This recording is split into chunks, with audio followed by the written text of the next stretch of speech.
What about the wide receiver class, top to bottom? What do you think?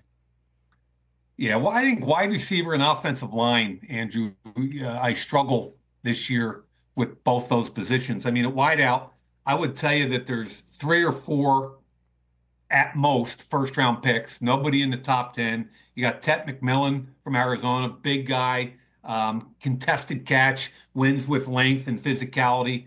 Matthew Golden from Texas, I really like him, and I think he's skyrocketed since the season ended. And not only is he quick, but he ran 4.29 at the combine. He's fast.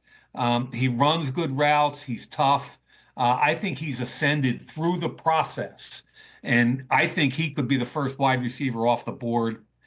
Some people like the Ohio State kid Abuka, who I think is really good football player, well coached, solid, great routes, hands, toughness, will block. And then you look at Luther Burden from Mizzou, and you go, wow, he's got a little more talent, a little more upside, but today he's not as good as Abuka. Those are the four that I like. After that, I think there's 20 guys that could go anywhere depending on what flavor you're looking for. And I don't think that the second and third rounds are going to be anywhere near as deep as they have been in the past 4 or 5 years.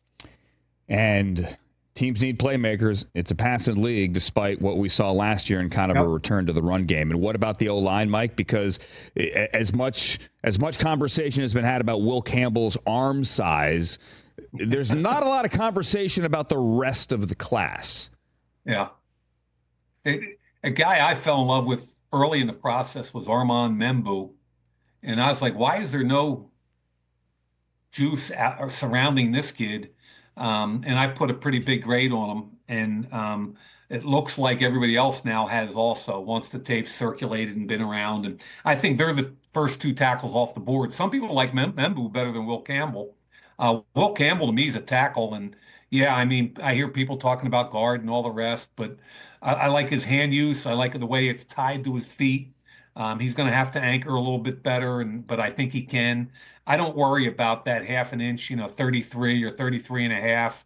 Everybody wants 34, but really it's more tied to what kind of player are you? How do you play the position? I think they're the first two tackles off the board. Kelvin Banks from Texas is a tackle that some people want to play at guard. I think he lives at tackle. I think he'd be a good tackle. Really solid, good in the run game, has some technical deficiencies in the pass game he's going to have to work with. And then after that, that's what I mean. We've been getting 5 or 6 tackles in the first round the last few years. After those 3, it's kind of like Josh Simmons from Ohio State coming off a significant injury.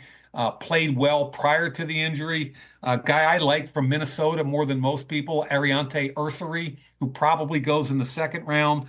But after those 5 guys or so, it's not like there's a great second and third round piece of this like there has been in a lot of drafts. And I'm kind of intrigued because like a team like Seattle, say, they traded their quarterback to the Raiders, Geno Smith. They got a third round pick.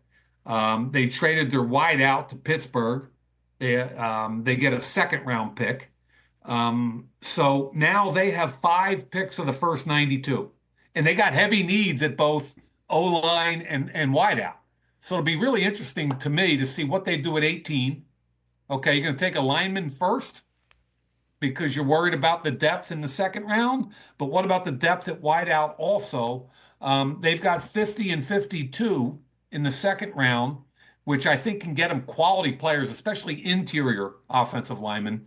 But they can also use the second or third round picks to move up in the first round if they want a Will Campbell or an Armand Membu. So I think Seattle's a team to kind of keep an eye on in those first 2 days of the draft because they've got the ammunition to move up if they need to. Catch the Rich Eisen Show live weekdays from 12 to 3 p.m. Eastern on Roku Sports Channel in the U.S.